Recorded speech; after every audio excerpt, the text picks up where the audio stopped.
Check, check.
pull it out.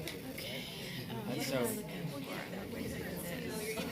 automatic feed work, you can use it with one hand. I mean, it's just great. It always works. You know?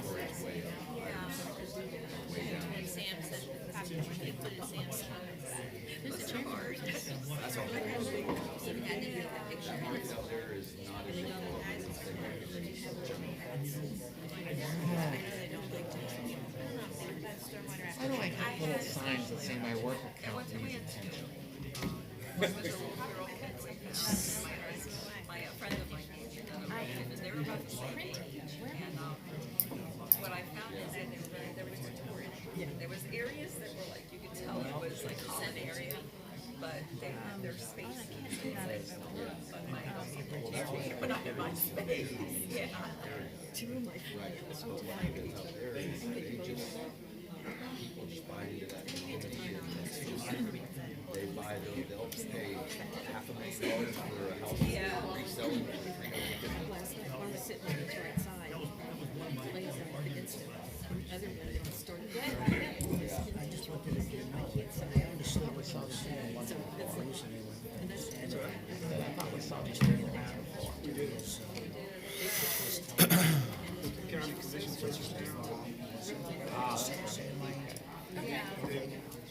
I wasn't commending him.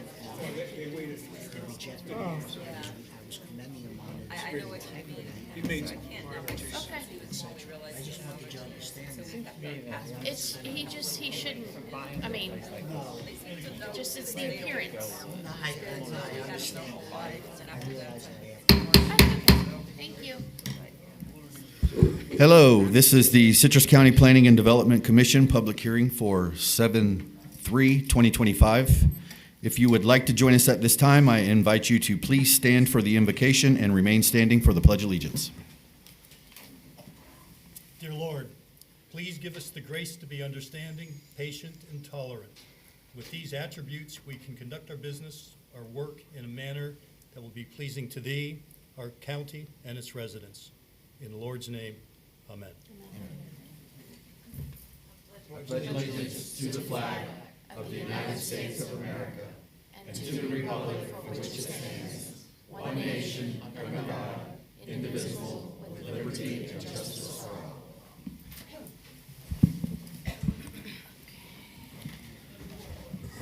Okay, so we've got a halfway decently filled room this morning. I'd just like to let everyone know that if you would, for the courtesy of the applicant and those around you, if you would place all your cellular devices on silent or mute. If we can get the roll call. The following Planning and Development Commission members are present: David Bramblett, First Vice Chair; Robert Shera, Second Vice Chair; Jeanette Collins; Michael Facemeyer; Kurt Stone; and alternate Janice Murphy. Thank you. If any person decides to appeal any decision made by the commission with respect to any matter considered at this hearing, he or she will need a record of the proceedings, and for such purpose, he or she may need to ensure that a verbatim record of the proceedings is made, which record includes testimony and evidence upon which the appeal is to be based. During the public input portions of the meeting, individuals are given 3 minutes and representatives of an organization are given 5. When anyone wishing to speak comes to the podium, please complete a yellow form that can be found at the door and hand it to the recording secretary. Please print your name, address, and the number of the application for which you are speaking on the form. If representing an organization, a letter of authorization must accompany the speaker. Comments will be limited to the topic being heard. We ask that you please state your name, spell your last name, and give your address for the taped record. At this time, we'll have the open to the public. This is an opportunity to come forward and address the commission on any issues that you may wish. Public comment will be heard during the application. So if anybody has any public comment on anything unrelated to the application, this is your opportunity. Seeing none, I'll close the public portion. We have minutes for April 17th and May 15th. Mr. Chair, I move that we approve the minutes for 4/17/25 and 5/15/25 as submitted. Second. We have a first by Mr. Facemeyer and a second by Mr. Scherer. Any discussion?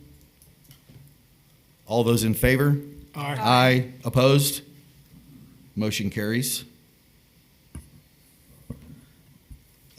Staff announcements. None at this time, thank you. Thank you very much. Ex parte communication. Yes, Commissioners, with regard to AA 2025000002, have you had any ex parte communications you need to disclose for the record? And we'll start with Mr. Shara. Site visit. None. None. Site visit. None. Thank you, Mr. Chair.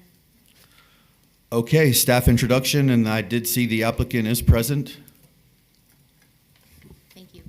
AA 2025000002 Pine Ridge Reserve. This application proposes to change 221.9 acres on the Pine Ridge Unit 3 Master Plan. The application would change the master plan designation from golf course to golf course use to single-family residential use for up to 80 residential units. The application would access from North Elkham and two smaller streets, and proposed platted gated roadways. The site would use the now closed golf course. And this is the master plan proposed by the applicant. Thank you.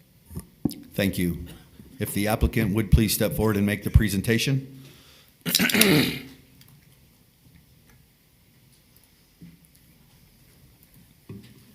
Good morning. My name is James Dix. I'm the applicant, president of DIX Developments, and I will spare you any lengthy comments because you've heard from me multiple times on many different projects, including this one, which we did about a year and a half ago, maybe a little bit longer. And so what I would prefer to do is just have my engineer and staff come up here, make their presentation, and I would be available for any follow-up questions that you may have. So with that saying, thank you, and I'll have the staff come up, my staff come up and make the presentation. Yes, sir.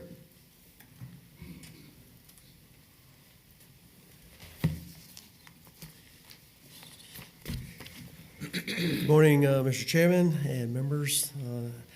Good to see you again, and congratulations on the new members. I don't think I had a chance to speak in front of you since you were appointed. My name is Chuck Pigeon, professional engineer, state of Florida. My business address is 925 Southeast 17th Street, Ocala, Florida. As an expert in engineering and a lot of planning in Citrus County since 1979. So I'm familiar with the code, familiar with the thing. I'm going to go through a brief presentation and try to just hit the highlights. I know it may seem deja vu for some of you. It's a very similar application and layout that was submitted almost 2 years to the date for this board. I think it was July 24th, 2023, when you, those of you who were on the board looked at this last. We've made some changes. We've listened to various folks in the community, as well as some of the comments during the commission hearings, and made a few changes, but predominantly similar to what was submitted before. We still think it's a very good plan. So, staff, you go to the first slide. Next one. As you know, this is in the north end of Pine Ridge, and as you can see, the base of this drawing is to show that it's a substantial number of roads, houses, lots, single-family detached, and this is, you know, in that northern area of it. So it's substantially built out already as a community. Next slide. This is an important map that we've put in there because it hits to the point of this being a mixed-use development. It's classified as a mixed use. It's been developed as a mixed-use development and is entitled to a lot of rights under that. Ms. Craig is going to come up later and talk about some of the particular planning aspects of this and some of the details as the senior planner, an expert planner. But this map I wanted to show you, we've superimposed the proposed 80 lots where the golf course is on this map. But just to the south of it is a commercial area where we've enlarged the commercial area. So as a mixed use, you've got churches, schools, parks, recreation elements. You've got utilities as well as commercial, all in this area, in this node, in this location. So it's not, just all residential single-family homes. It is a mixed use. The other thing I want to point out is there are near this particular site 4 out of the 10 parks that the homeowners association owns. Unfortunately, they are undeveloped and unmaintained.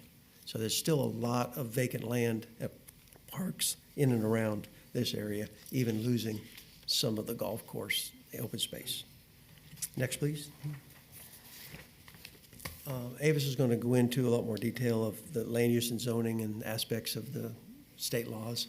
But I just want to point out, this was platted in 1971, and it has vested rights, which were determined in 1974. So as a vested rights development, the thousands of lots and the mixed-use community is an approved and authorized use for the property. We have a binding letter that was established by the state. And as you may have known or read, this particular property is zoned RUR as far as a county zoning map use. And the future land use map is a mixed use, RMU.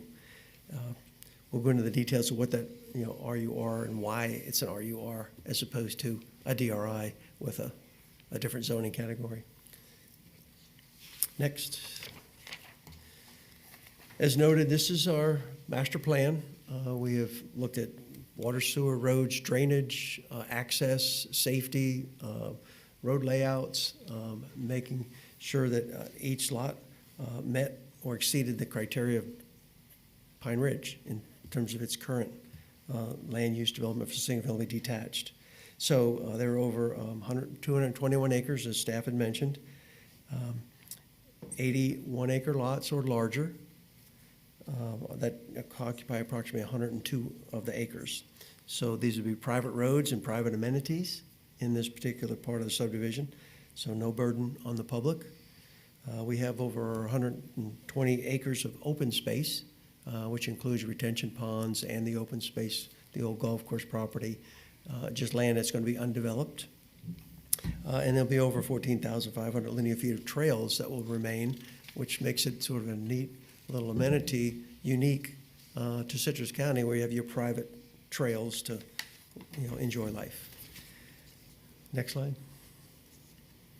On this particular slide, I just want to point out a few key pieces of what here. There's 196 lots that actually front or touch the property because it's spread out. 100% of those lots will be buffered. The Land Development Code does not require buffers between residential and residential. So this applicant has selected to install and maintain or produce a buffer between residential. All the code requires is a 5-foot grass strip. We know that really doesn't do much of anything other than a 5-foot grass strip. So 100% will be buffered. We propose a minimum 20-foot buffer, and I'm going to go into that in a little more detail later. So 89 or around 45% of the planned lots are 1 acre or near the 1 acre lots that are already developed. So around 89 out of the total lots that front the golf course will be adjacent to the 20-foot buffer and adjacent to proposed new 1 acre lots. So 45% of them. 28% of the lots would abut a vacant land right now, vacant lots that haven't been built on. And then 63%, as you can see, 63% of the lots would abut either the conservation area or the buffered stormwater retention ponds, which are open space and trees. So over 63% of them practically have no change to what they would kind of consider now as a golf course view or golf course frontage. Next slide. Just talk a little bit about traffic and transportation. Bottom line is traffic is equal to or less than what the golf course traffic produces. And that's not even considering the restaurant operations. We said, hey, maybe it's not a good restaurant, maybe it doesn't really work, but aside from the restaurant operations, based on ITT traffic generation models.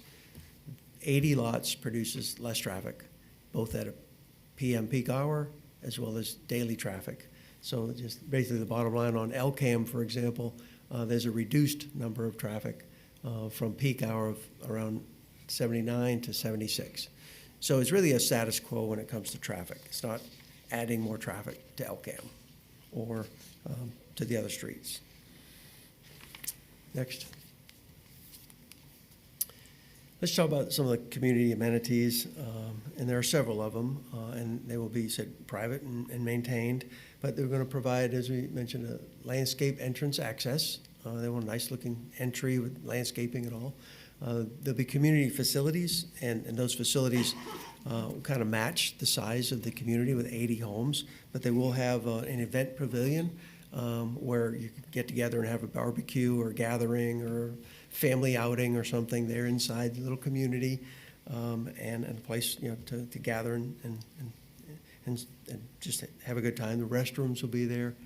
Considering to have a pickleball court, some active community, so all the residents don't have to build their own tennis courts behind their houses or pickleball courts.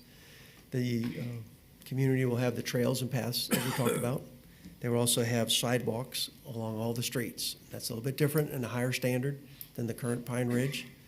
So sidewalks is an important thing to this developer for safety and just a community.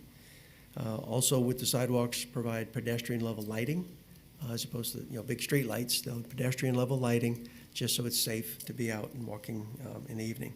And then there'll be low profile discrete signage at the entrance.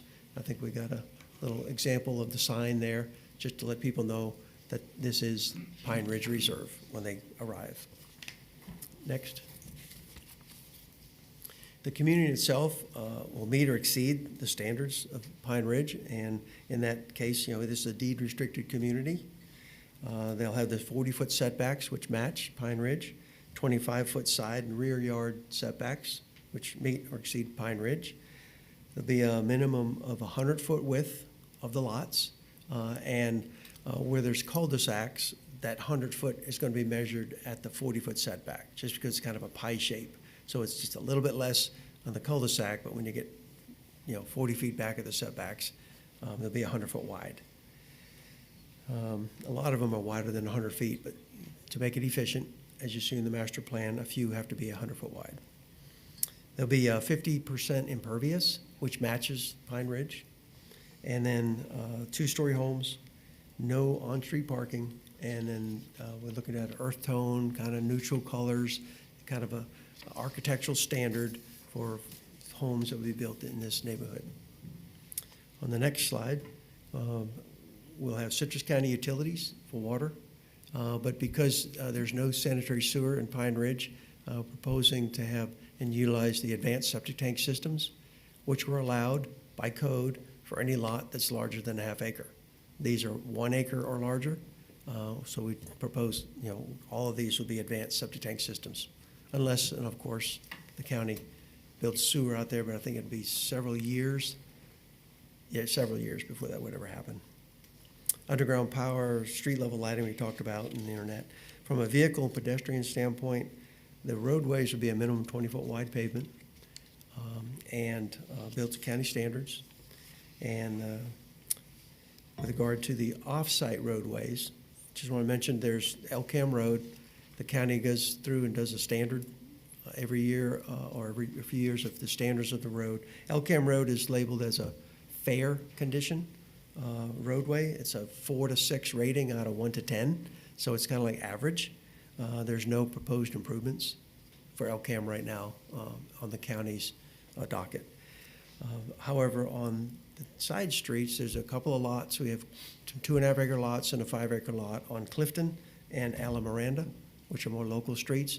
Those are in poor condition, rated at a 7 to 10. And there is a condition that staff has recommended, if the board wants to approve this project, recommended that before those 2.5 acre or 5 acre lot could be developed, the roadway would need to be repaved. And that's a condition that we looked at and we understand. Next slide. There was some conversation after we had met with the board 2 years ago about the soil conditions and any kind of pollutants of the soils, disturbance of those pollutants in the soils, we'd already completed a phase 1 environmental assessment, which randomly checks soils conditions, looks for any potential contaminant sites, and the results were that there was no further testing recommended because the site was clean. But this developer went a step above and went ahead and implemented called a phase 2 environmental assessment, of which they go out and sample and take soil borings. We did 48 soil borings throughout the project and looking for areas where there could be gas spills, diesel spills, chemicals, fertilizer, that kind of stuff, and did that analysis. Through all the independent laboratory testing, there was no samples that were found to be, that would be above the, let's call this below the applicable leachate standards to groundwater or residential direct exposure. So there was no further testing required, with the exception of arsenic. And arsenic is a common element in Citrus County and in Florida. As a matter of fact, it's a very low level, but it's everywhere. So I don't pretty much care where you go, you're going to find a little bit of arsenic in the soil, but it's such a low level, it's not considered harmful at all. So just want to let you know that has been done. This owner is curious and is concerned about any pollutants as anyone. Let's talk about something more interesting and something more dear to my heart is the landscaping and some buffering. So if you go to the next slide, we talked about the minimum 20-foot wide buffer along all the perimeter of the property. There'll be also buffering around the stormwater management areas. There'll be landscaping at the entrances.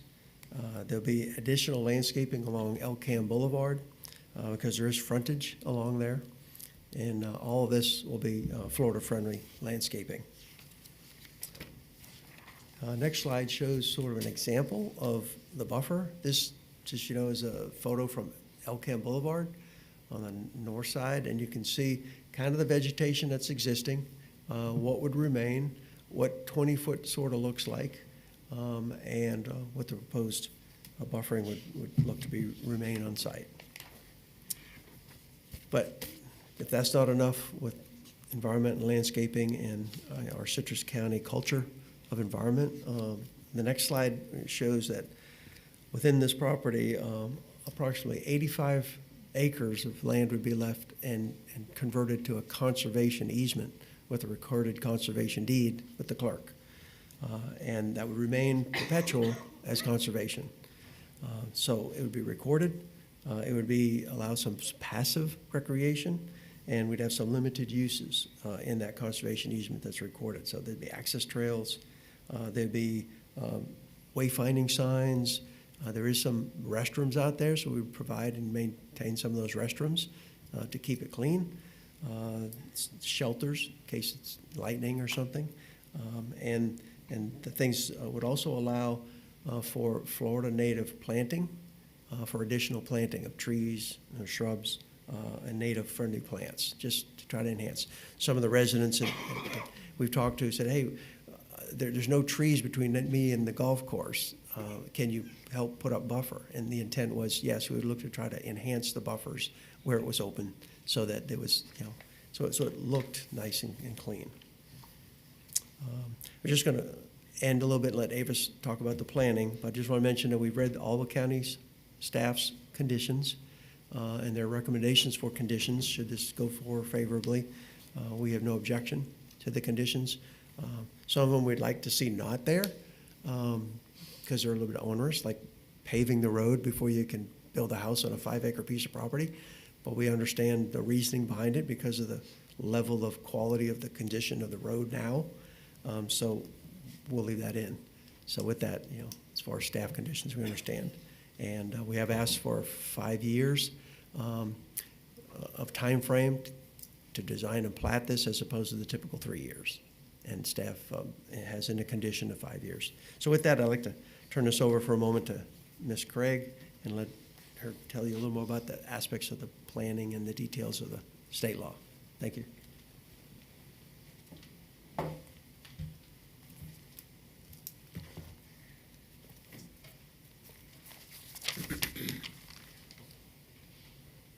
Good morning. How is everybody today? Let me begin by wishing you a wonderful 4th of July tomorrow.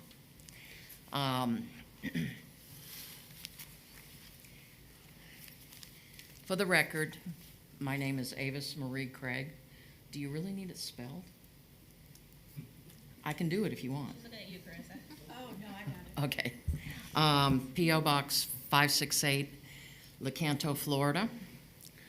And for the sake of the newest member that I haven't met before, I am a consulting planner with over 40 years of practice in Citrus County, previously in Sarasota and in other states as an economic planner. I came here as the county's first planning director a very long time ago. And I have been an AICP certified planner for 40 years. I have an MBA and I'm a life member of the American Planning Association, and I stay current with my continuing education. My last permanent career in the industry we're discussing, I was the development director for the villages of Citrus Hills, and I brought Terra Vista out of the ground. So, with that, if there's one thing my experience in planning has taught me, it's that everything changes. We certainly have seen that locally with golf courses.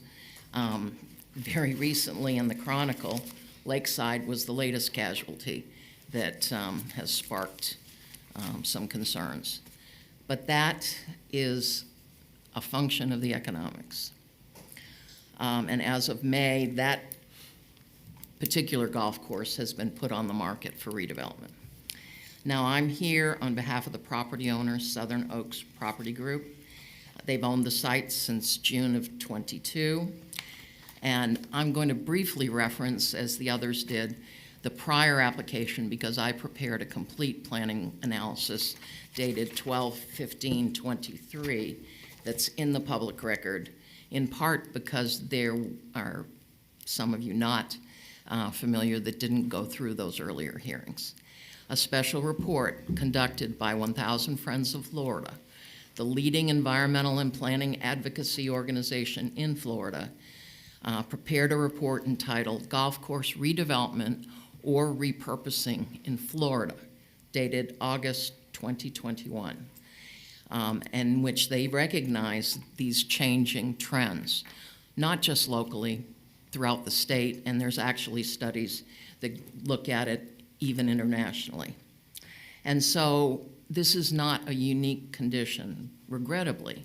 You know, you wish that golf course could be there if they're viable, but in this case, that is not the case. The application before you is a culmination of several years of effort, recognizing those economic realities while being responsive to creating a compatible community that mirrors that of the greater Pine Ridge development.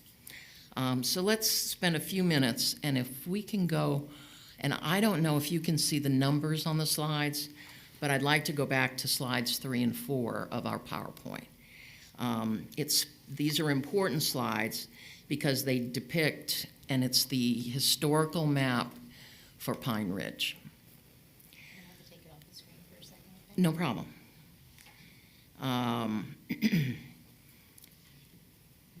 And that master plan that Chuck spoke about briefly, describing all of the elements of mixed use in the character of, and actually there were 2 binding letters. The first one was done for the combined communities of Citrus Springs and Pine Ridge together, and then there was a binding letter done for Pine Ridge that Chuck referred to secondarily.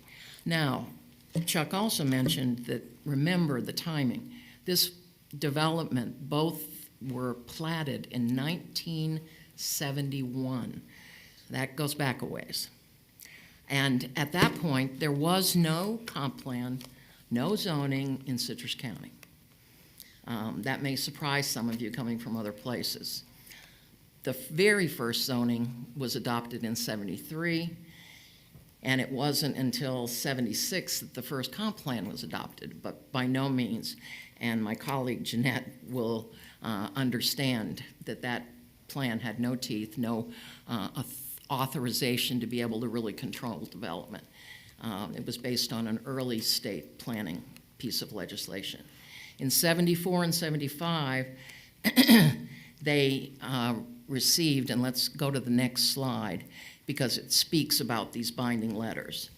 And that's really important because it protects the property rights to allow those that had development plans prior to the ordinances that would regulate as they came online. Now, interestingly, I just briefly mentioned zoning was invalidated in this county. It was challenged legally, and in 1979, there was an emergency act to re-establish zoning, and so zoning technically only existed in this county legally from 79 and 1980. A complete zoning ordinance was put in place. And we were talking in the chairs back there about how technology has changed. In those days, the zoning map was a wall, hand-colored map that was in the building department, and that's what regulated land use in those days. The zoning document then continued until 1986, when a new comp plan was prepared, and that was required because the state was threatening to put us under an area of critical state concern. So we had to enter into an agreement here in Citrus County, and that was while I was the planning director, that we would redo our comp plan and our zoning ordinance. That happened in 1986. So that became like a baby step, an interim toward where we are today. Because in '85, the state legislation passed a very comprehensive, what was known as the 1985 Growth Management Act here in Florida, that mandated that all counties and cities do a new plan. And we had to do it under very rigorous standards known as the Florida Administrative Code 9J5, excuse me. And those standards were bears. It took a long while for the county to negotiate a successful comp plan, and that happened in '89 through '90, that the new plan, the new zoning was put in place.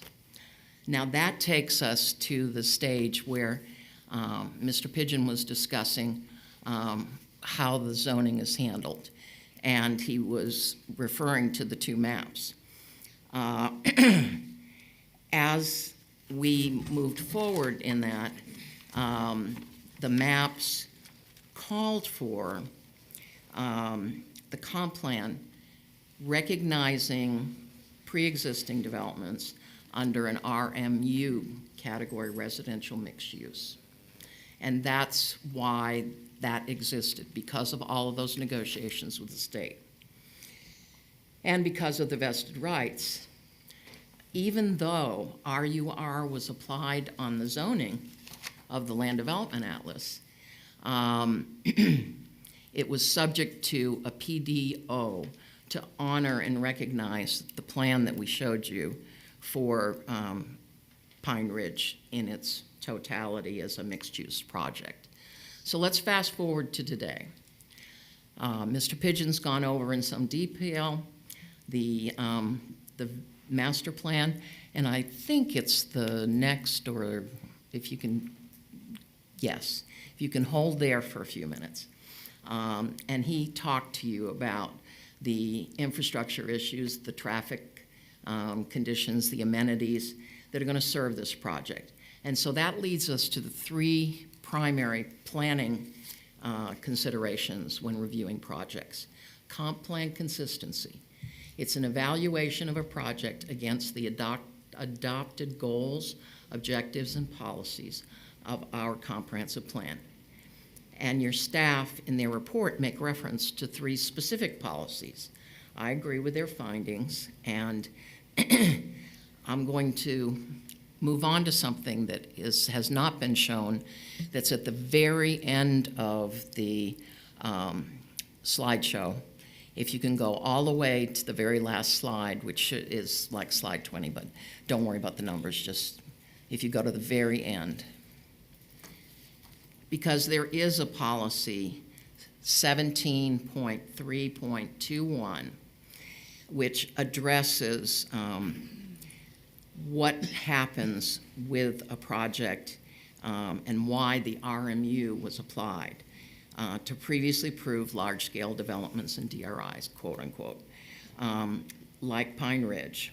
And so on lines 2 and 3 of that policy, it further says that new RMU standards only apply to new projects, which is not the case for Pine Ridge.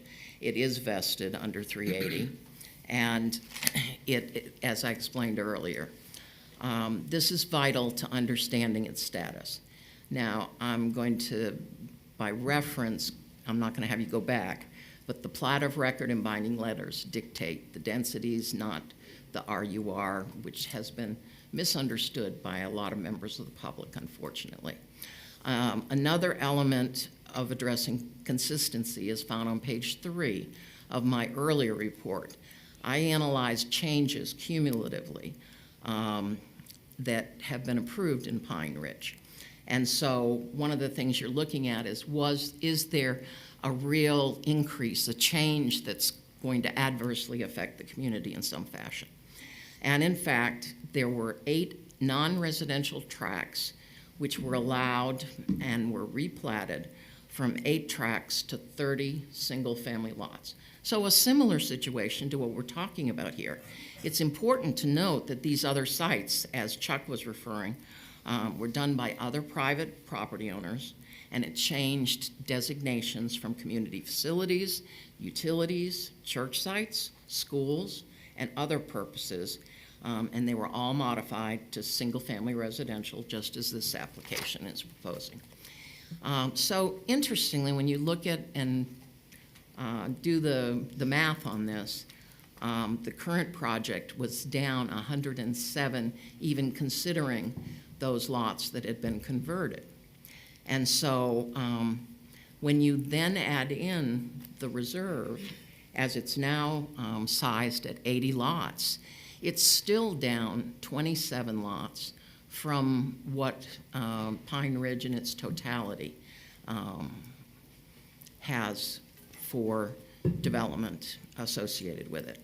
So no specific plan, policy of the plan has been cited by anyone else with technical planning credentials.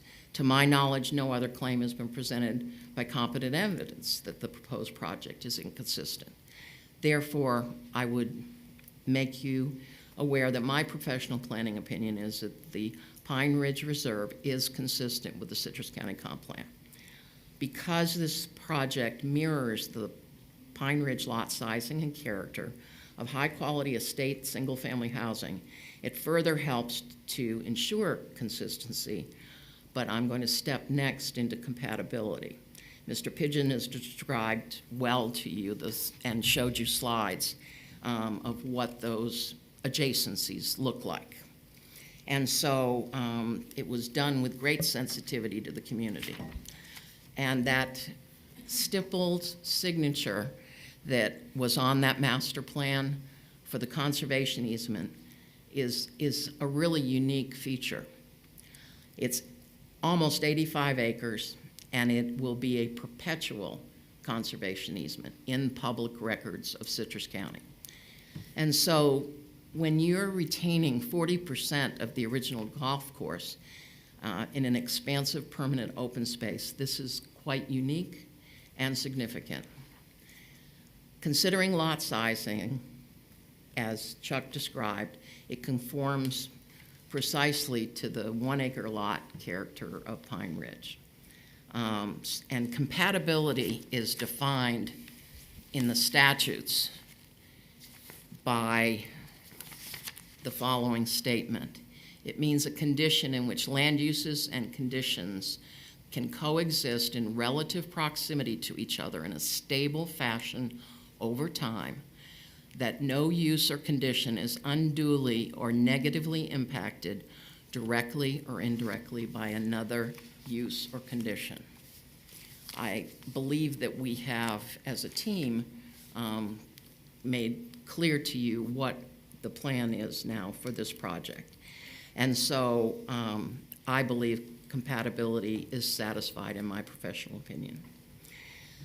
The final planning issue is concurrency. The only infrastructural topics eligible for consideration at this time in Citrus County and subject to concurrency is water, wastewater, drainage, and solid waste. We have submitted documentation and have evidence that all of those are being addressed. And Mr. Pigeon made reference to the upgrade by using the advanced wastewater treatment systems, which is not done anywhere else unless the size of the lot were small enough, but our lots exceed that requirement. And so not only are the lots bigger, but they are now being serviced by a higher standard advanced treatment system. So with that said, we will be designing to the current water management and Citrus County land development requirements of the subdivision regulations as it proceeds. And so this project will have much more rigorous design characteristics than the vast majority of Pine Ridge, which was built in earlier times under lesser standards. So I conclude that concurrency has been clearly met.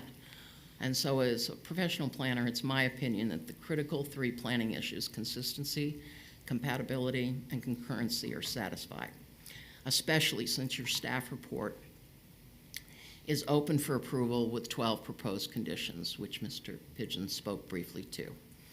I therefore ask for your favorable consideration. Any of us can answer any questions you might have. If you have any for me, I'll stay here till you're satisfied, and Mr. Pigeon and Mr. Dix will wrap up from here. Are there any questions of me? Thank you. Yes, sir. Good morning. Good morning. May I call you? I was going to say Agnes, but I apologize. Avis, it's okay. Avis. Is it okay to call you Avis? Sure. Okay, good morning. I have a question for you. Actually, I have several, but I'd like to first turn to the slide that is titled Conservation Easement. Yes. It discusses, it identifies that perpetual conservation easement recorded in public records to conserve the 84 acres you discussed.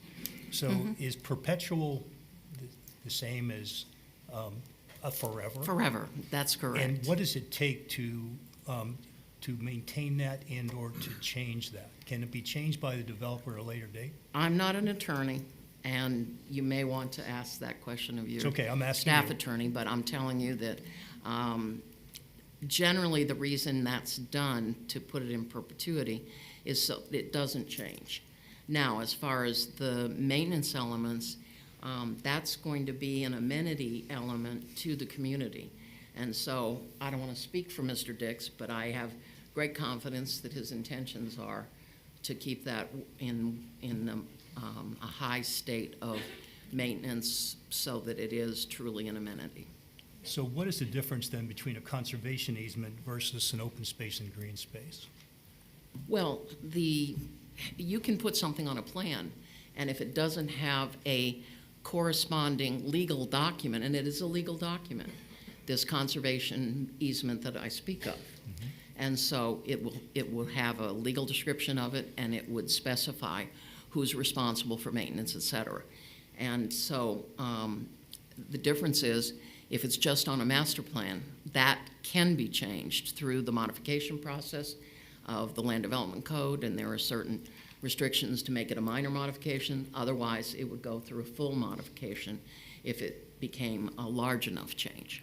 So I guess in summary, it would be your intention that the conservation easements, the 84 acres, which are established and are filed with the county, would remain despite an ownership change in the future? Oh, it definitely, Those are in perpetuity. it definitely transfers from ownership to ownership. It does not go away. In the obligations for Yes. all the conditions Yes. transfer with that. But there again, I mean, that's getting into the legality of the easement, and I'm not an attorney. Well, so the reason I'm asking I this hate question to- is that one of the linchpins of your application Yeah. is taking this 84 acres and turning it into a conservation easement. And I'm trying to just make sure that I understand from at least your perspective, and I'll ask the question Sure. later of Sure. others, is that those conditions that you've identified and are identified in the filing of that document, they transfer with ownership, they're in perpetuity, and they cannot be changed. For instance, if somebody wanted to go back in a future time and said, well, now I want to re-enter the golf course business, that land is protected then from uses not identified in that easement.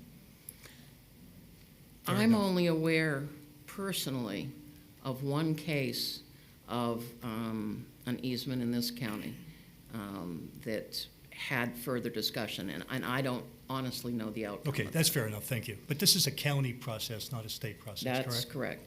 Okay. The state uses a similar thing when they take less than fee simple ownership of properties. Right. So the state has been doing conservation easements for a very long time. I'm somewhat familiar with those, but I'm Yeah. not familiar with the county process. Yep. Right, follow-up question for you on buffers. Yes.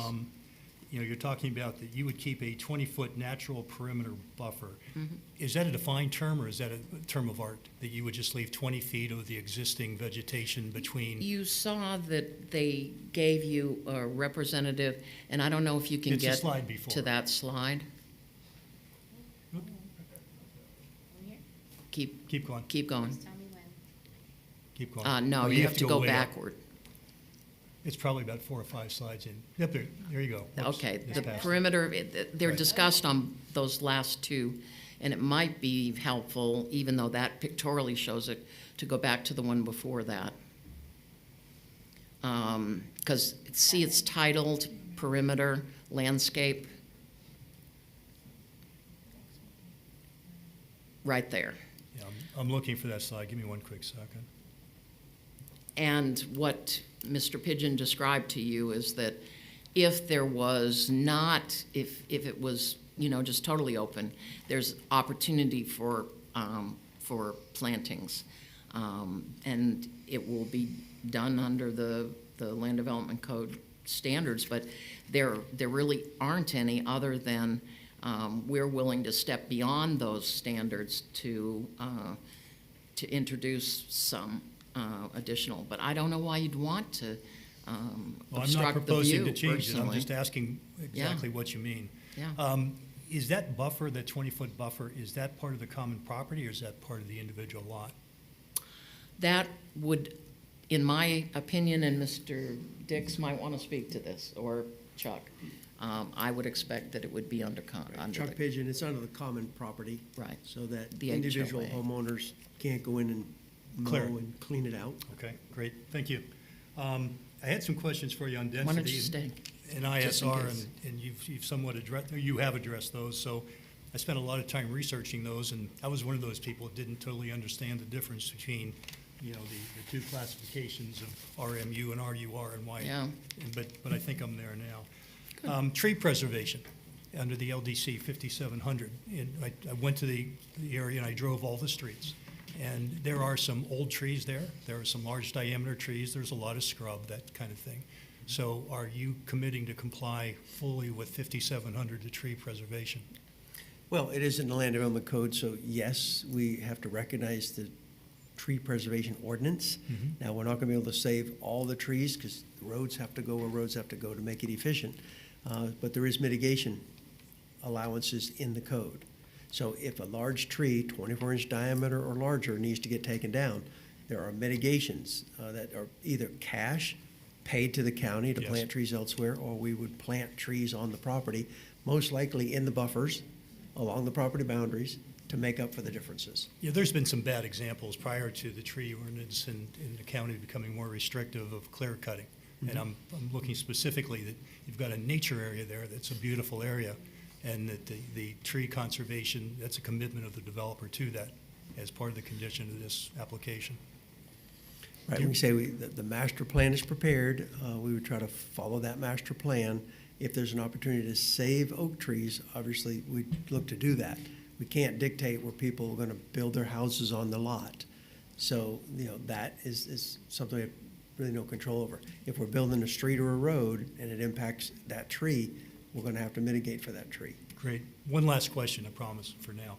Water service, concurrency. The letter was dated in 2023, so it's somewhat aged. And there was about an 11% margin in the available capacity of the water system versus the use, the current use. Have you updated that letter? The letter has not been updated, but we have had meetings with the utilities director, water resources director. We have talked about, the upgrades of their water plant, which is in the works and in the capital improvement plans to get some upgrades to the pressure at the Pine Ridge area water treatment plant. There is capacity in the lines. We'll continue to talk with the utilities director. That will be addressed in detail when and if the improvement plans are turned in for the engineering design. And before the utilities director signs off on the Department of Environmental Protection permit, they will make sure they're satisfied with both capacity and pressure. Okay, so the letter is dated. You're in current conversations, but there's no record of what the current water system capacity is versus what your level of service projected needs are. Well, no, sir. We have the letter, and the letter's still valid. It's we could valid get another indeed. letter if you felt we need to get another letter. Staff felt that the application was sufficient, that the letters were sufficient. There is capacity. It's just a matter. Fair enough, There thank is you. capacity. No, I got it. I'll stand aside, thanks. Any other questions? I have just a follow-up on the conservation easement and the buffers. When you do the replat, which will be required, will it include the conservation areas and the buffers with like a dedication to the homeowners association for its perpetual maintenance, or are those simply going to be under an easement? It'll be replatted. It'll be platted as tracts of land. Those tracts will be defined on the plat, most likely as just conservation easement. But then the conservation easement document itself that's recorded would spell out who the operations maintenance entity is. If the property was larger, we could request SwiftMud or the state of Florida or some entity to manage it. It's too small, so it would be managed most likely by the Property Owners Association, unless Citrus County wanted to maintain it. But I don't think Citrus County wants to maintain it. Okay, that's why I just wanted to make sure that there was a dedication on there. Thank you. Any other questions? Me or not yet? Yes, ma'am. Are you finished with your presentation? Are you guys Yes, finished? Okay. we're finished. I didn't want to jump the gun a little bit. Well, you were supposed to go first anyway, I know. Yeah, I know, but I'm not I sure know. they're done, so it's all right. I just have a question first, and then I'll start. Last application, over a year ago, excuse me, there was a lot of discussion about gating. It's not on this particular application, but these will be privately maintained roads internally. Is gating proposed? Is it being considered? Gate is not proposed at this time. Gate is not there. I personally think it would be nice if it had a gate, but we removed the gate from the application. However, staff did put a condition in the condition that if a gate is ever put in, it has to meet the code. I just want to see what your intent was about that. So it sounds like you're not really planning it, but maybe. Okay. I have no other questions. Thank you. Thank you. Thank you, Mr. Pigeon. Ms. Thank you. Craig? Thank you. We'll have the staff presentation.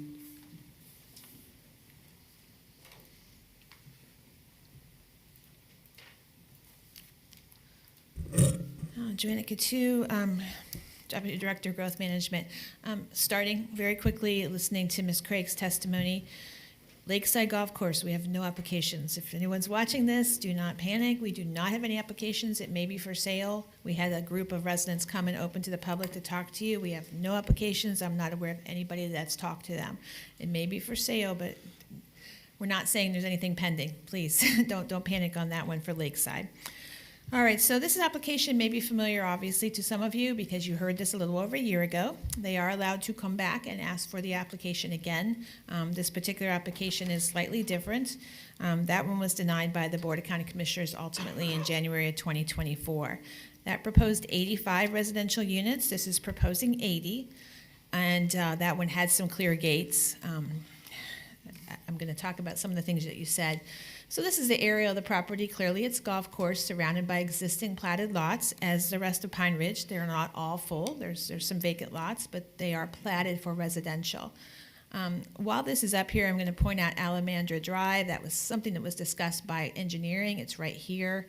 Particular status of that drive, not the greatest as far as pavement, so that is one of the conditions suggested by engineering, that the applicant will need to upgrade that or look at it and see if it's maybe better than they thought it was. But that serving as an entrance to a lot of this area is pretty important.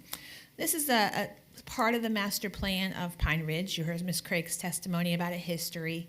Pine Ridge was way ahead of its time. It was actually a joint application with Citrus Springs. They had park sites, they had school sites, church sites, commercial sites, and residential sites way ahead. Very, very good, but also did pre-zoning. So she's talked a little bit about the RUR. Hopefully, Mr. Shara, that cleared up some of your questions, but I'll answer them if you have it. So this is on golf course. You can see the crosshatch area as golf course on the master plan right in the middle of this site. And this is what it looks like today. The golf course has been closed for several years. This is one of the adjacent residences. This is why that buffer is fairly important. The Land Development Code is not going to require a buffer from residential subdivisions to residential subdivisions when they're single family.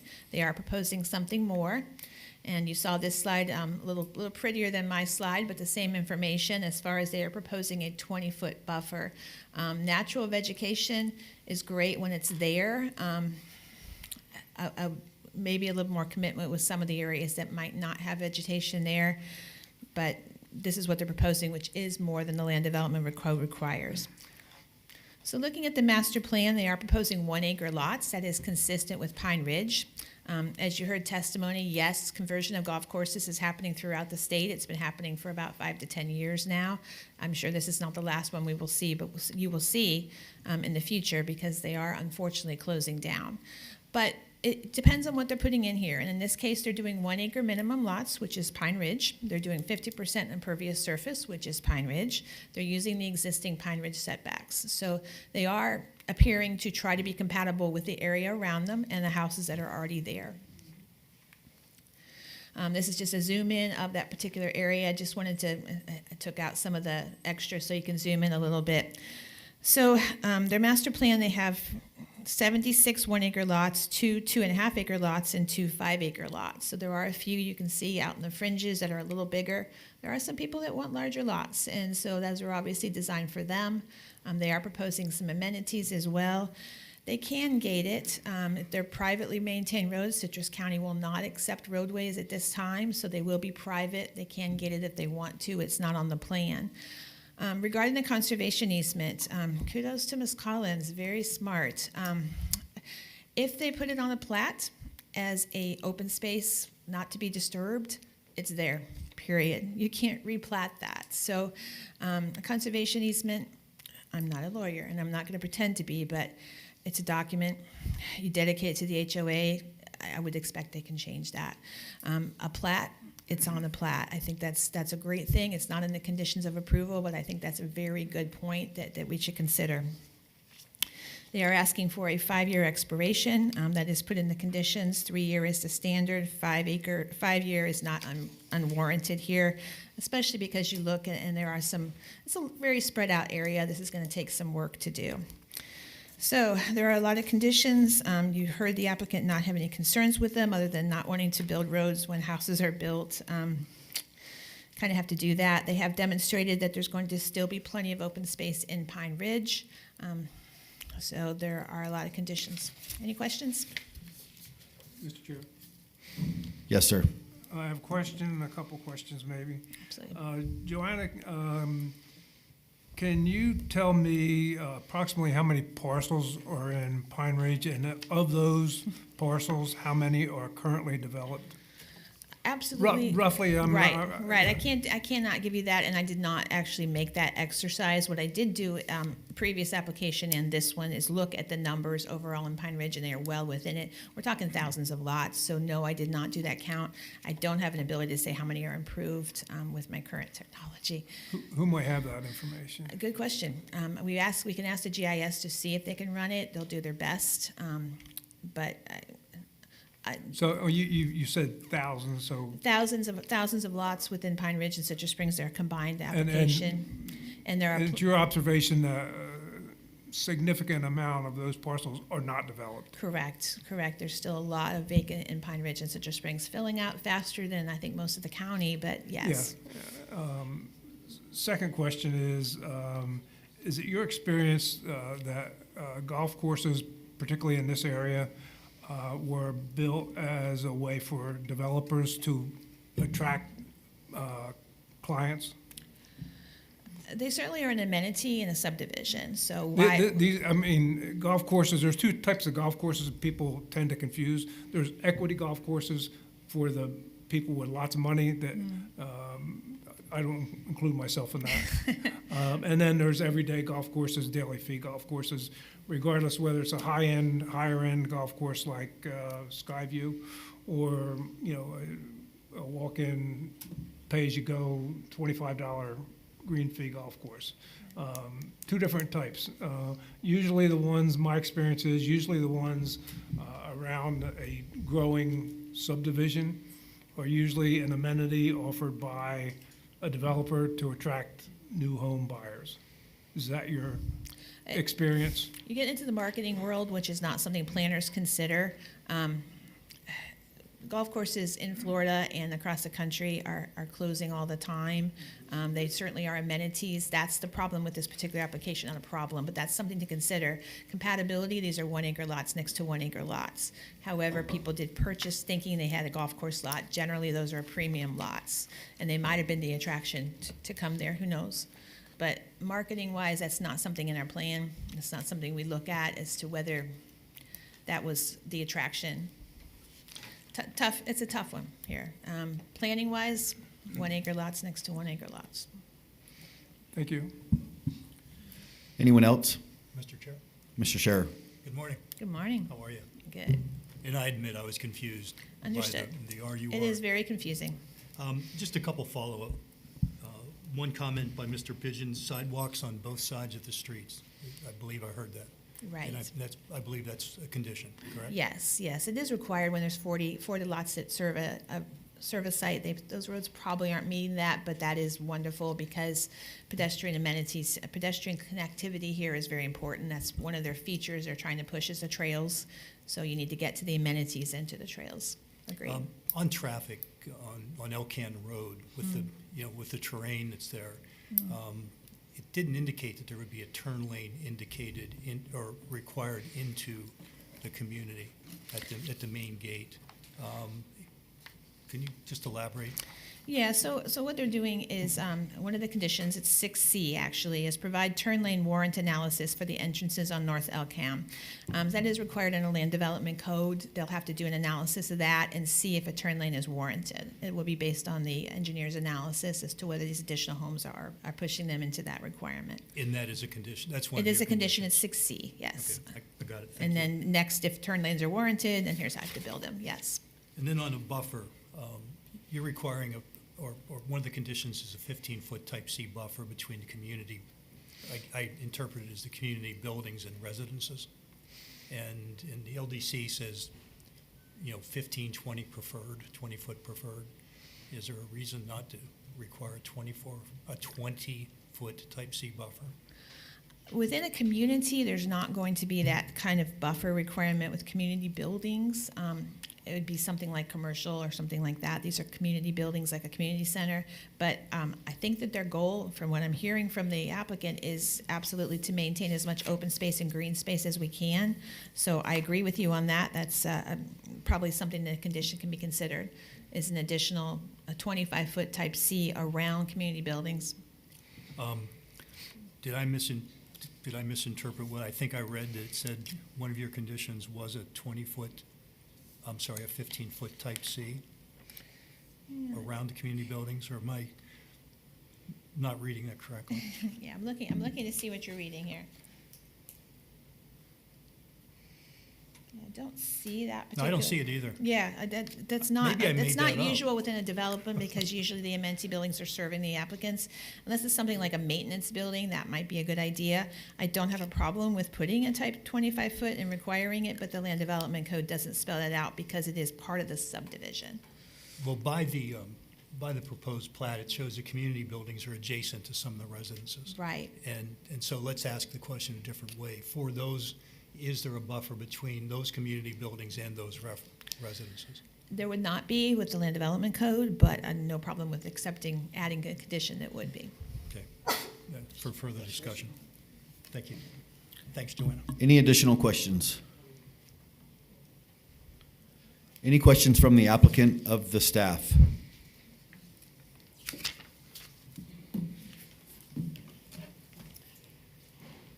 Maybe no specific question, but I want to clarify that there is a 20-foot buffer between the community area and any residential lot. Anything along the perimeter, basically the yellow line that you see, is the buffer, 20-foot wide. So you're saying I'm not crazy, I didn't read that? Yes. Okay. So there's a buffer. It's not on the master plan, it's not a condition, so we can add The it. code typically says if there's a commercial, then you have a 15-foot buffer. The code says for this, you do not require any buffer, but we are providing a 20-foot buffer. Well, the 20-foot, including I'm the sorry, the community area. 20-foot natural buffer is that what you're referring to? Right. Okay. Right. But, you know, if it's a community center, we talked about enhancing the buffer. It cuts both ways. A high-end estate home maybe does not want to see their neighbor, just like the neighbor may not want to see the high-end home. So you don't think of it as you're an outsider looking in, think of it as you're an insider having to also look out. So we also want a buffer for the people buying the property. Maybe I was reading into what I had seen, but, you know, when you have the community center, I'm assuming there's going to be parking, and I'm assuming there's going to be Correct. And there is in the lighting. code, there is requirements for buffering of parking lots, Right. buffering of drainage retention areas. That's all part of the code. We all propose to do that. Great. Just want to let you know, there is a 20-foot buffer for the community area. And I didn't ask you if I was crazy. I still could be crazy, but I did read it. Okay, We thank all you. are. Welcome to the club. Yeah. Okay. We're going to take a 10-minute recess before we open the public portion. Be back to start the public portion at 10:15.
All I hear about is, no, yeah.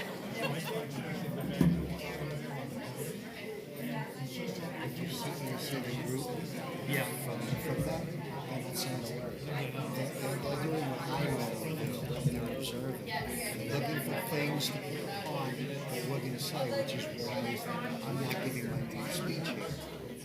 Because I'm sure that they're going to probably go yes, because, like I said, the opening speech they did, this is bad. You can see right now, staff I have no idea. I was not a party to that conversation.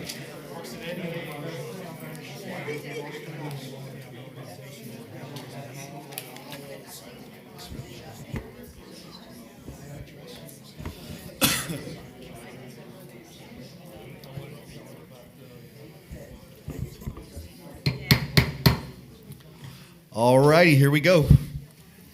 10:15 on the dot. We will open the public portion of the meeting.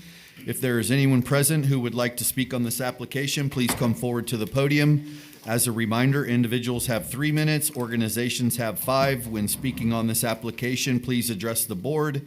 If you have any documentation that you want to be entered into the record, please provide a copy to the recording secretary. Also, just so you know, we have quite a few people in the room, so the 3 minutes, the band hammer and the gong will be used quite swiftly, so make sure you have a light, and there'll be a blinking light and a beep. Make sure you wrap it up. First speaker. My name is Alexis Wilkins, Wilkins. I live at 4470 North Ficus Drive in Beverly Hills. I am here to represent Pine Ridge United. Good morning, committee, staff, and public. I am here today because I believe in a responsible, innovative plan for our community, and that is exactly what Pine Ridge Reserve proposal represents.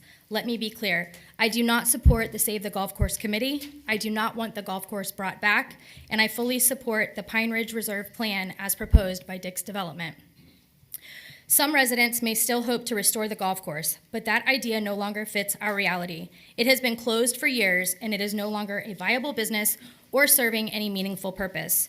The time has come to pursue a better use of this land, one that brings lasting value. More importantly, golf courses are not environmentally friendly. They require excessive water, constant mowing, chemical fertilizers, and pesticides. That kind of artificial, resource-intensive landscape does not reflect a community that values environmental health, water conservation, and land stewardship. The Pine Ridge Reserve proposal offers something smarter. This plan replaces a high-maintenance, high-impact land use with one that's more sustainable and better aligned with our community's values. Instead of deteriorating fairways and chemical runoff, we will have native vegetation, habitat protection, and open space that will never be developed. This is not just development, it is preservation. The plan includes 80 one-acre homes, thoughtfully spaced and custom-built to match the character of Pine Ridge. No high-density housing, no out-of-place structures, just high-quality homes that blend with what already makes this neighborhood special. And surrounding it all, a permanently protected nature preserve, an amenity no other part of Pine Ridge enjoys on this scale.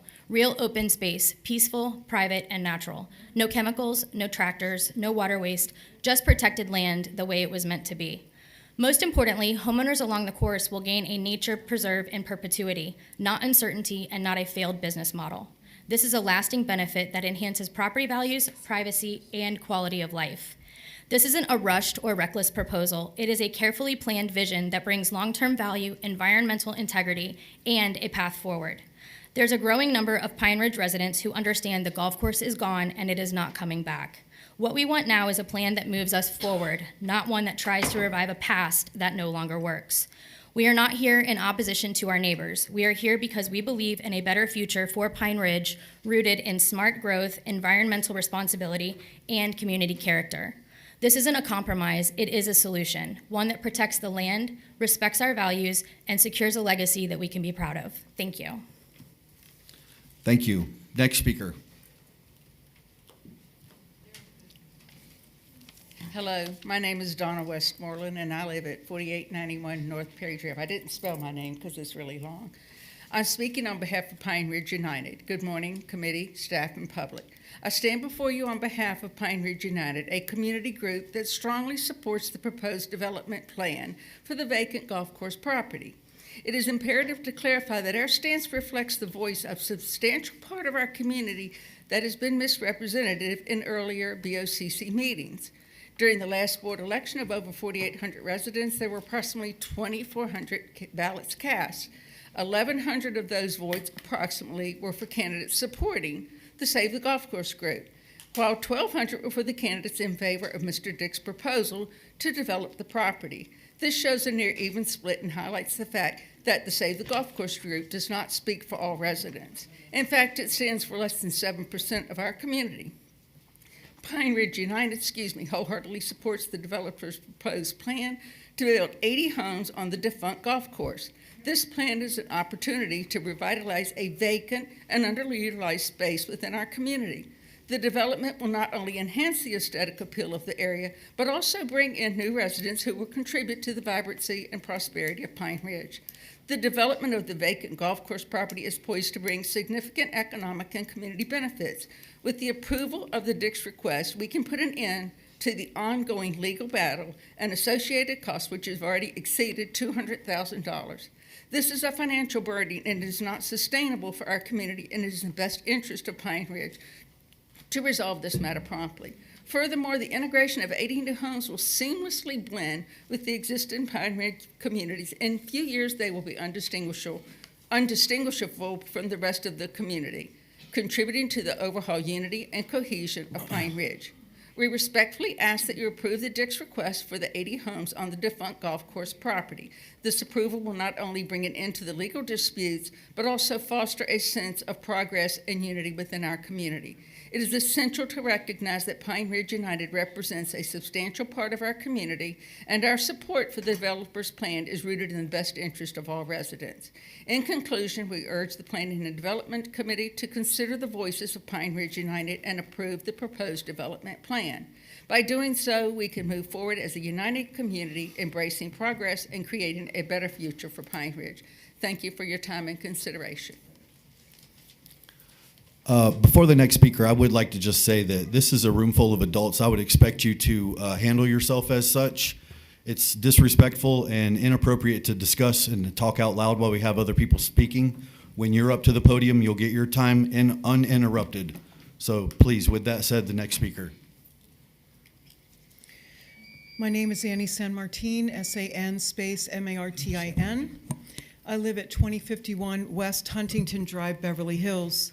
Speaking in favor of the proposed Dick's development for Pine Ridge United. Good morning, board members, staff, and public. I'd like to highlight an important component of the Dick's proposal, the request for a zoning change from rural residential RUR to planned unit development PUD. This isn't just a bureaucratic formality, it's central to the layout and impact of the proposed project and Plan Atlas amendment. The shift to PUD zoning is necessary because it allows for clustering of homes and infrastructure in a more compact, efficient design, unlike traditional RUR zoning, which requires more dispersed 1-acre lots spread uniformly across the land. The PUD designation offers flexibility to concentrate homes in specific areas.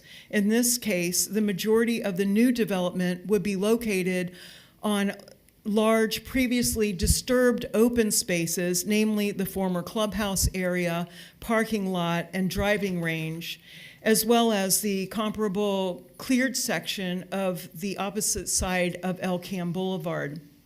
These areas have long been cleared and used for non-residential purposes, meaning they are distinct in character and visibility with the more wooded or undisturbed RUR parcels that make up most of Pine Ridge. This thoughtful clustering means that the proposed development will have a minimal impact on existing homeowners, especially those whose properties abut golf course tracks T6 and T7. These tracks will not be densely built out edge to edge. Instead, the development is being concentrated inward, away from most existing homes, preserving a sense of space and privacy. In short, the zoning change to PUD enables smarter, more efficient use of land, limits the disturbance to surrounding neighbors, and focuses development in areas that were already significantly altered. Whether one supports or opposes the project overall, it's important to understand that this zoning change supports density where it makes the most sense, while respecting the broader and rural character of Pine Ridge. Thank you for your time and consideration.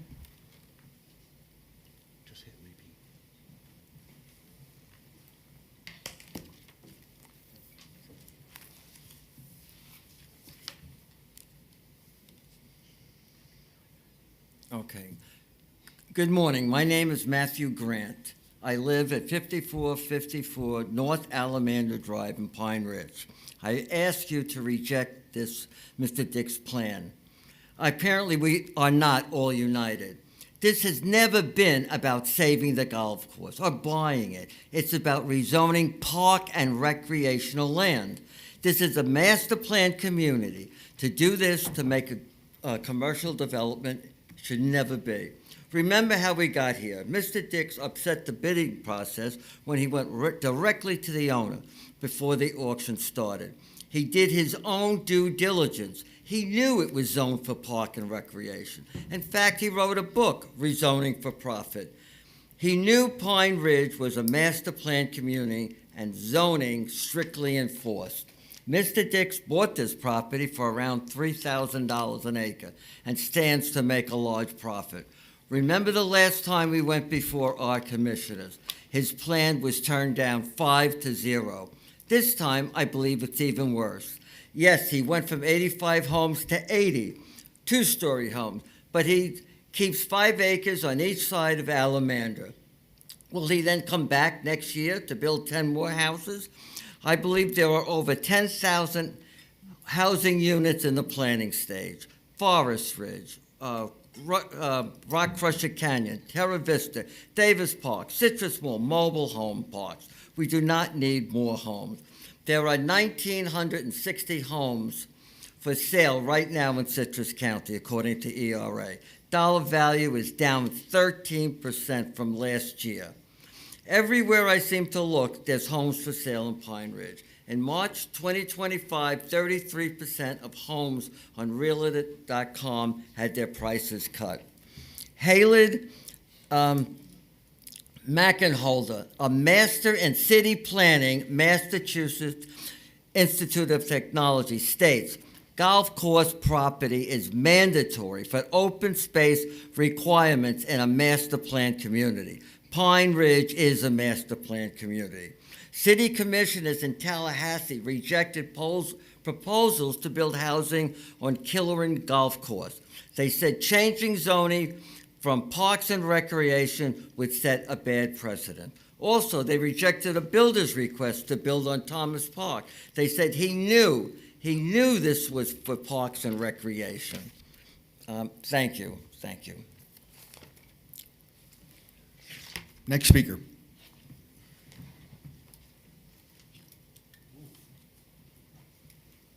Ladies and gentlemen, I'm David Noland. I live at 5590 North Rosedale Circle. I'm not an expert on anything, but I am an observer.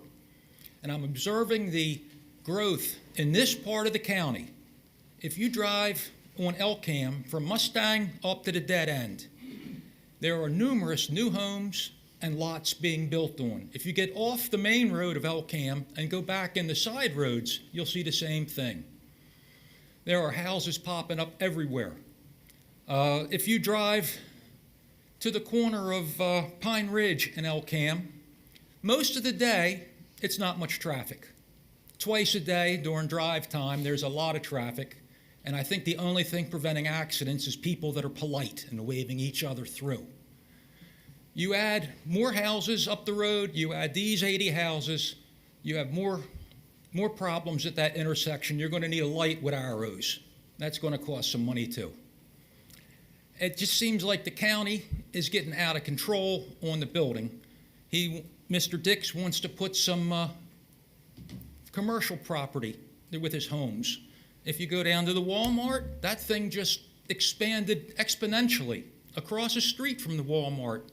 there's a new development for businesses and restaurants and things. I don't see how a restaurant or anything else is going to make a decent living on Elkham Avenue. There just isn't enough business, and there never will be when there's such a great attraction 3 miles down the road. I say vote against this thing. I don't think it's necessary. I understand Mr. Dix has put a lot of money into developing this, but some businesses you win money, sometimes you lose money. This might be one of those. And that's all. Thank you very much. Thank you.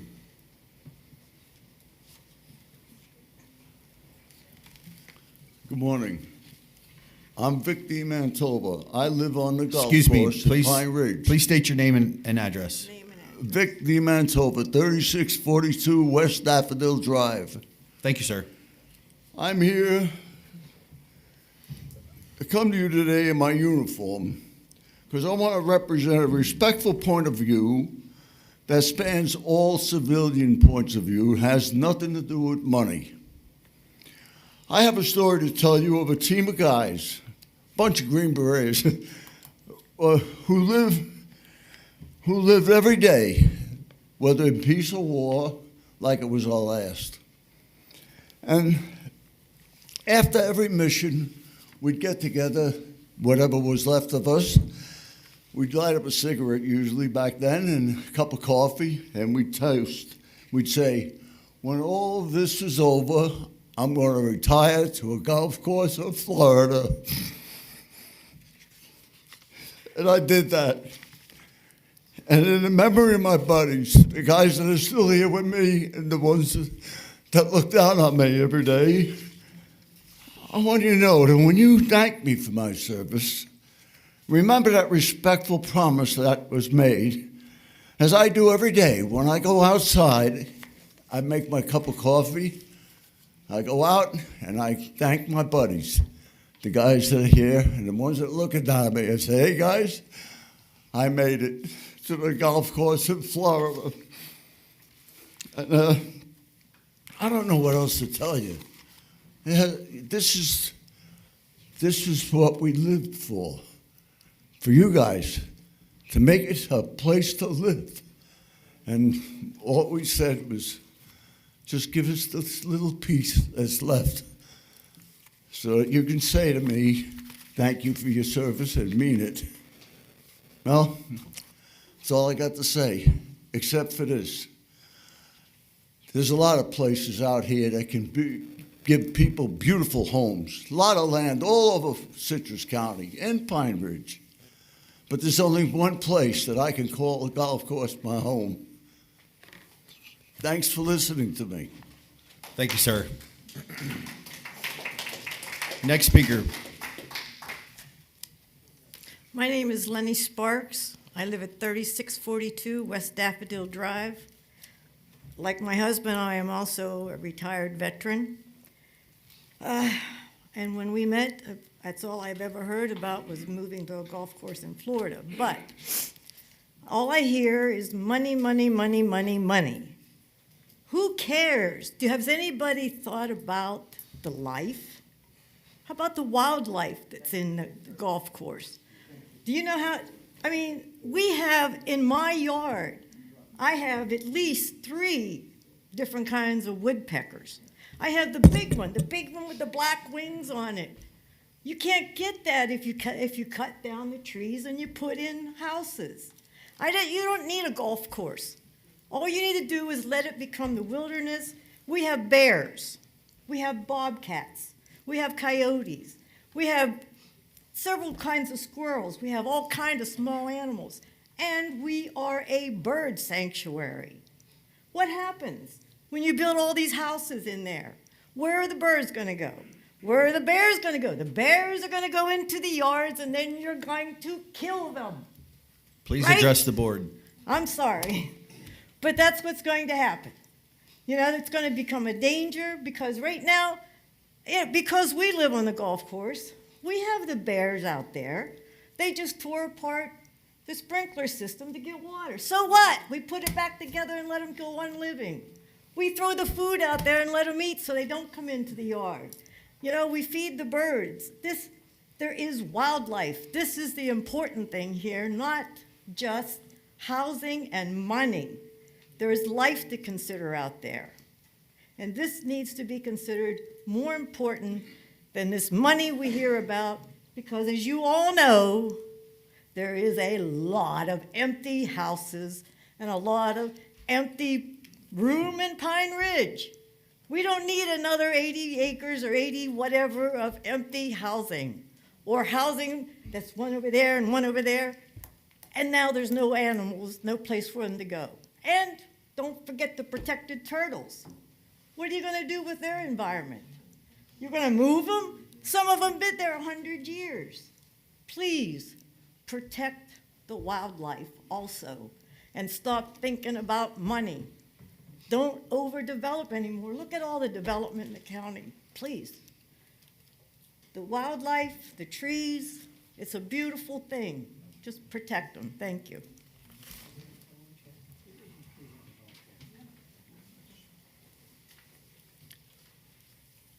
Mr. Chairman, members of the board, good morning. First of all, thank you for serving on this very difficult board. It's Name and address, please. I'm sorry, Michael McCoy, 5506 North Tucson Terrace. I live in Pine Ridge. Again, let me wish you a happy 4th of July, and again, thank you for your service. You've heard a number of hand-wringers here that have come up and whined about losing their view, coming up with all sorts of excuses. Pine Ridge is a community of 4,950 plus homes, of which approximately 3,600 have been developed. You've got another 100 or so lots that have been purchased by people as adjoining lot. I'm one of those. Of the 4,950, approximately just under 200 live on the golf course, and not even all of those are opposed to the development.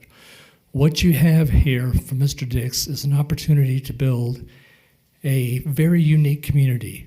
I moved up from Miami, and in Miami, the developers would come in, clear cut the lot, and build every house they could think of on that. This is the only one I've seen where a developer has come forward and said approximately half of the land is going to be left over to conservation and nature. You never see that. You never see that. I'm part of Pine Ridge United, which is a small part of the community that does not oppose building on the golf course or building the golf course. The golf course, as you know, is gone. It's never coming back. I would urge you to support Mr. Dix's application and to approve building the homes on this. 80 homes in a community of just under 5,000 is not going to have a huge impact. Believe me, I know. As far as golf courses, I've played golf. That is why I do not live on a golf course, because I've seen how badly I play, and it is not pretty. So once again, thank you for the opportunity to get up here and rant and speak. And again, let me express my support on behalf of a number of Pine Ridge residents to please consider approving this plan. It's the best one you're going to ever see. Again, thank you. Thank you, sir. Stephen Schwartz, SCHWARTZ, 2568 West Mesa Verde Drive. I stand with Pine Ridge United. The last time this project came before you, it was approved, and the BOCC rejected it due to the large objection from the Pine Ridge residents. It was going to be a walled-in community within a community. That was one of the main reasons for the objections. I personally had concerns for the animal kingdom that would be stressed from the wall. This time, Mr. Dix has eliminated the wall, reduced the number of homes, and is bent over backwards to try to make everyone happy. The golf course had been through 8 owners that could not make the golf course work prior to it being acquired by Mr. Dix. The golf course are on the decline in the county, with Lakeside Golf Course possibly being approved for home sites. This time, the majority of the Pine Ridge residents are in favor of Mr. Dix's proposal to build on the defunct, rundown golf course, which is an eyesore.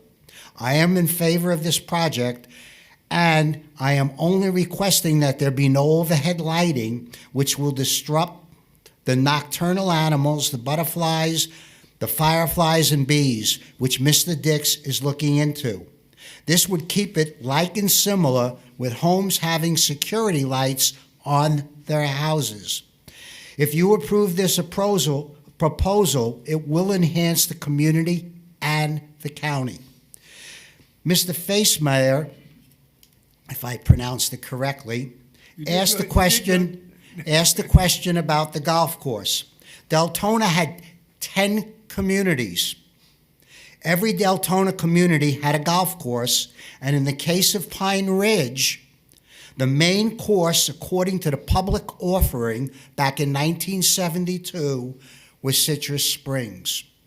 So this golf course was only an anemone to, and at that time, every community under the jurisdiction of the state was required to pretty much put in a golf course as an anemone. Times have changed. Golf courses are on the decline. So I ask you to approve this as you did before and allow the county commissioners to go ahead and also approve it. Thank you for your time.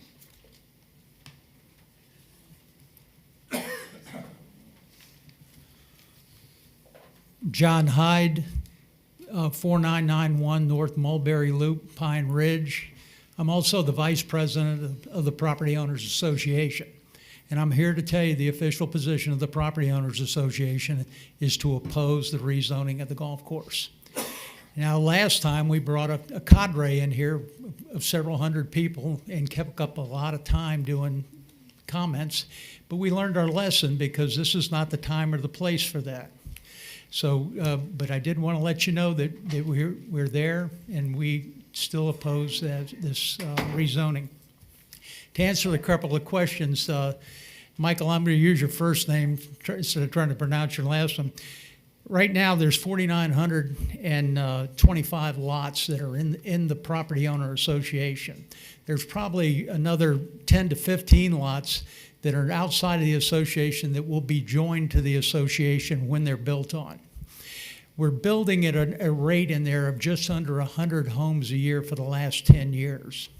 We still have 1,260 buildable lots available in Pine Ridge, so adding 80 lots is not, to me, a good thing. We're looking at a 12 to 13 year build out now. Do we want to have more vacant lots? The other thing, we talked about water infrastructure. While it sounds like the water treatment plant's producing enough water, I have to ask, as we add these additional lots and extend that underground infrastructure of the water lines, is it capable of handling these additional lots? That infrastructure, as Ms. Craig pointed out earlier, is approaching or over 50 years old in some cases. So we is adding to that already old infrastructure a good use of our resources. And as stated before, and James, alluded to the deja vu all over again, and that's what it is. As we saw before, the county commission did not approve this and voted 5-1 against it. So hopefully we can keep that going. Thank you. Thank you, sir. Any other speakers? Anyone? Seeing none, we will close the public portion of the meeting. Would the applicant like to offer any rebuttal to the public? Yes. Yes, sir. Again, James Dix, Lake Mary, President, DX Developments, applicant. First, I want to say thank you for your time, and also thank you for all of the comments, public, both for and against. Everybody has an opinion. We've done a good job over the years listening to all of those and working hard where we can to adjust from some of the objections, which I feel we did on this project as well. My recollection is that I haven't been in front of you for 2 years on this project, not a year. I think it's been a lot longer than that, because after a year we started working on it again to get ready for the submittal to that. The other thing I want to talk about is, I mean, certainly you have competent legal representation on the board. But as far as a conservation easement goes, again, I'm not an attorney, but I think that from my understanding on a conservation easement, once it's recorded and attached to the deeds, that it would require an actual judge to be able to remove that at that point in time. And you certainly can ask your attorney that. And so, again, we never proposed that in the beginning. We were just going to do open space. And the reason that came about is because we were told and felt that that would help answer the question of, will somebody come back and build on it again? The first answer is no. Somebody's not going to come back and build on it again. They have to go through, at minimum, if they don't have to see a judge, they're going to have to come through the exact same process I did to do it. So there's no rubber stamp on that. It's going to be open space. Contrary to what you heard, I've written a lot of books. I've never written one on zoning. No disrespect for the ones in the room that are very well versed at that, but that's not my area of expertise. I think that what you're going to find is, and I get a lot of questions, both from the BOCC when I'm in front of them, when I'm not, when I don't have projects in front of them, and also from your side, is a lot of questions about capacity for utilities, about environmental concerns, all great, turning lanes and so forth. And I want to make sure that I'm clear that everybody understands that once you go through and make sure I meet the 3 Cs and you meet whatever your charter requirements are, and then we go to the BOCC, and if we're blessed enough to move through that process, I'm still 2 years away from doing anything, because all of those questions that you've asked, I have to meet through both staff at the county level and also at the state level and the federal level in some circumstances. And so I can't, just because I get a yes, that, hey, yes, you could go forward with your project because you meet those 3 Cs or any of those other things, I'm a long ways away from that ever happening. That's one of the reasons we asked for 5 years, because I have to meet all of that traffic study stuff that you're talking about, all the utility stuff. Now keep in mind, on the water, I mean, I have the right to pump 225,000 gallons a day in water. I haven't pumped 1 gallon of water in 3 years. I mean, that's certainly helping the aquifer. I mean, do I need county water? Not necessarily. I mean, I can just tap into the pumps that I got, the wells that I got. But that's not going to do anybody anything. I mean, we've spent a lot of time on this plan, over 3 years, and we think that it's a good plan. And as you know, we've worked very hard with the community. Some not really wanting to work with us, which is fine. They have their own opinion, but some are, and you can see that in the room. We have a great relationship with a lot of the residents within Pine Ridge. And just because, and like you heard Mr. Hyde say, there's a lot of people, they're going to come out at the next event and we're still there. Well, guess what? There's a lot of people that aren't here that are in support of the project. And they're going to come out as well. But it's not like last time. The people that were in support felt like they shouldn't be out there. They didn't want to come out. And now enough's enough, and they want to come out. And so I really hope that if you have any questions, we can answer them, the staff can answer them. I look forward to you, hopefully approving this so we can move on to the next step. Thank you for your time. Thank you, sir. Please hold the applause. So we'll bring it back to the board for discussion, motions.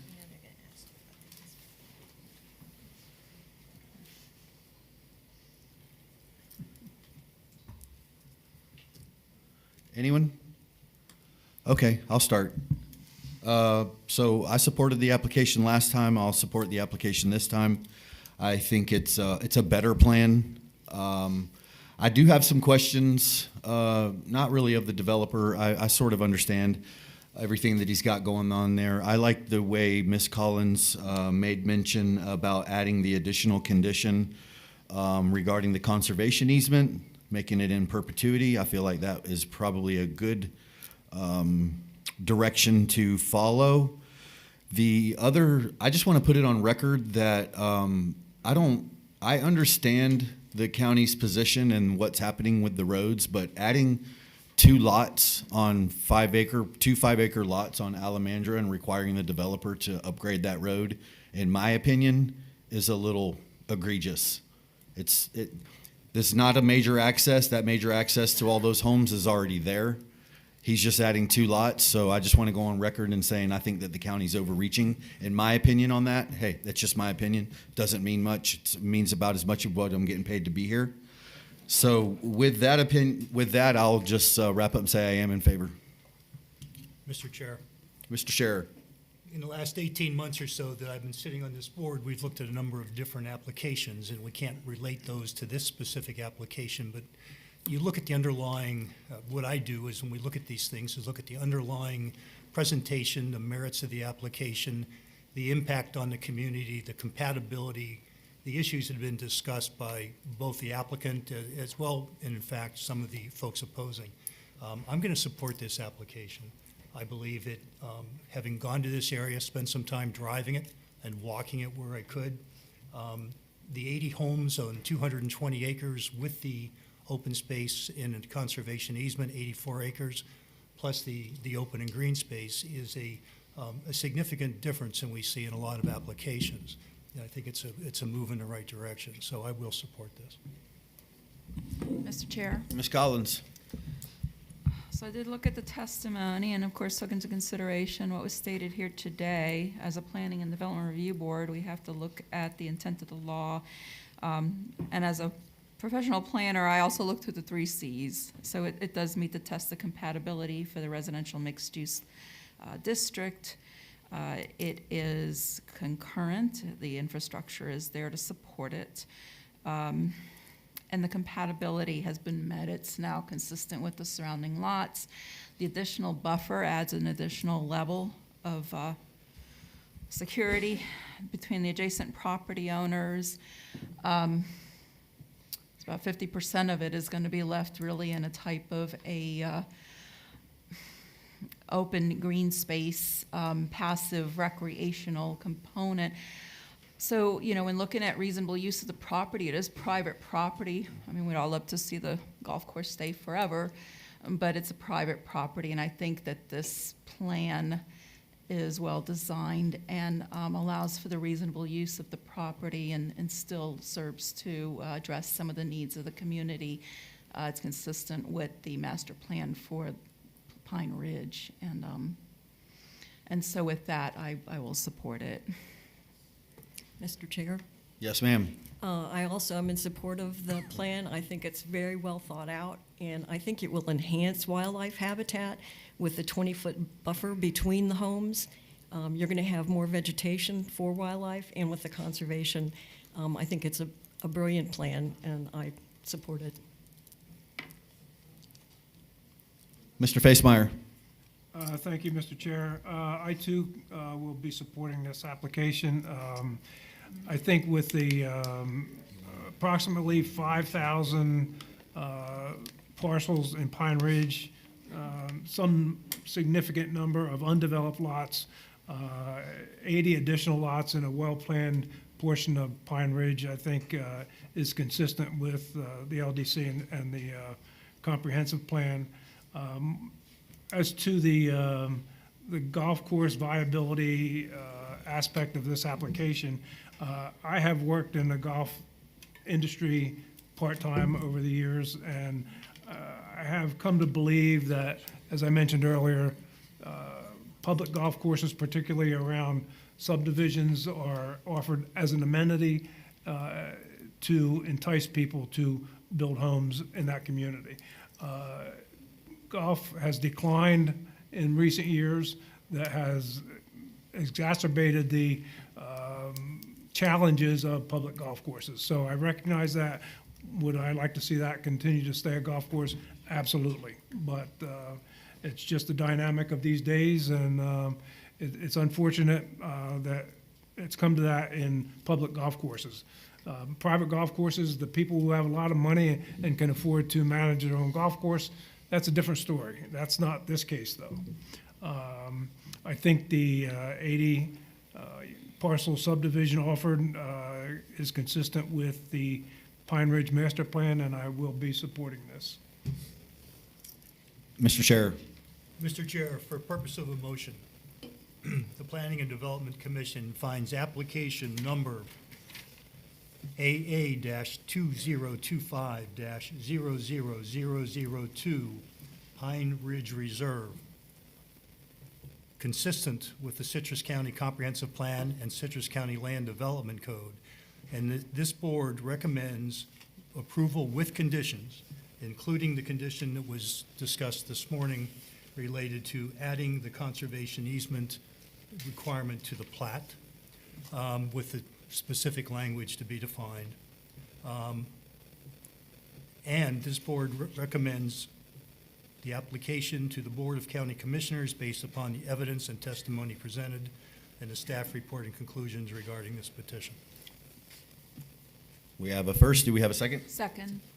Second by Ms. Collins. Any additional discussion? Do we need to talk about the condition being added just to tighten that up?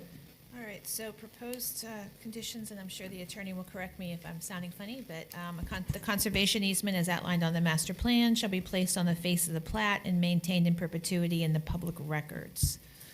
I think that addresses what you're saying. Any major concerns, Ms. Attorney? The only thing I would want to make sure is that we're not talking about just the large 85-acre portion. We're also talking about the 20-foot conservation areas behind the entirety of the property perimeter. Okay, so conservation easement and 20-foot buffer as outlined. That does remind me too, Mr. Shera talked about the buffer around the amenity buildings. Those are not on the master plan, so that's up to you if you want a condition about that. I think the key to the condition is as shown on the master plan, so that'll show the 20-foot buffer and the conservation easement as it's been drawn. Okay. So, further discussion regarding the area around the community building and the parking lots adjacent to those homes. Those are covered under the LDC in terms of parking lots and structures, correct? Correct. So perhaps adding a requirement for a buffer when they abut residential. It's not on the plan now. The Land Development Code isn't going to require that because those are amenities as part of the subdivision itself. But we can add that if you want that condition. I mean, if the land development code already requires it, I don't feel like we need to overlay. I hate when things, if something's already required and they're going to come in front of the staff and you guys are going to say, hey, this is what's required, It then why doesn't, do we? right, it doesn't though, right now. Oh, it doesn't? Right, because there's subdivision amenities as part of a residential subdivision. If Right. this was like a commercial office, yes, but these are amenities like mailboxes and whatever, a I mean, clubhouse. I live in Sugar Mill Woods. We have mailboxes. There's not an easement or anything around them or a buffer. It's Right. just part of the community. And it's not required, I'm just saying if that's what Right. you want to consider. Well, Joanne, I would like to consider that because if you assume it is a community facility, there will be parking lots, there will be traffic, there will be lighting as required. So what would you suggest for wording? It's up to you. A 20-foot buffer is required around community buildings where it abuts residential. We wouldn't want to require that where it's abutting another community building, for example, but that would be suggested if you want to make that correction. It's up to you. I would be okay with it as long as it's just specific to the residential portion. We're not going to have a 20-foot buffer up against a conservation area. Right, where it abuts residential. Correct. I think would deal with that. That would meet my needs. So I don't know if you want to amend your motion and your second or not. Yes, I'd like to amend the motion to include the second condition as discussed regarding a buffer surrounding the community buildings adjacent to residential areas. Ms. Collins? Second. Thank you. Any additional discussions? Seeing none, all those in favor? Aye. Opposed? None. Motion carries. Thank you. And Mr. Chair, this application has been placed on the Board of County Commissioners' agenda on August 26th at 5:01 p.m. That'll be in Inverness. Thank you. Any additional staff announcements, Mr. Landon? No, sir. The SELA went live about 2 weeks ago, and applications are trickling in. Seems to be so far so good. We appreciate everyone that's been a beta tester and found things for us to correct and fix. But so far, no complaints. Thank you. Thank you. Any And- additional yes, ma'am. Real quick, Joe Hockadale's first baby was born, so he was born last week. He's happy being a parent, but he'll eventually be back with us. He's happy now. He's happy now, I know. Newborn. Yeah, you're As a you're parent, right. I'm allowed to say that. You're right. There's a lot of sleeping right now, and we'll see how long that lasts. Your next meeting, we have one variance, but we also have the training from the county attorney, your legal training, so bring your questions. You'll have a lot of time with just the one variance to go through, and that's the time to give her all of your questions. Can I ask if there's any specific area you'd like me to cover other than what I normally cover? Conservation. Conservation Not easements. related to this application, but yes. Yeah, I think from my perspective, and I have some notes, and I'll actually send them to you in an email. But one of the things that I'd like to see at a high level, 1,000-foot level, is let's review the relationship of staff to applicant to board, and in terms of the type of work that we can do in advance of a meeting, including any necessary review or research, and what kind of resources that we can use. Just take the word research out of there. I understand. Because we can't do that. I understand we can't. But we're limited as we come into these meetings, that we can't talk to one another because we're a public meeting.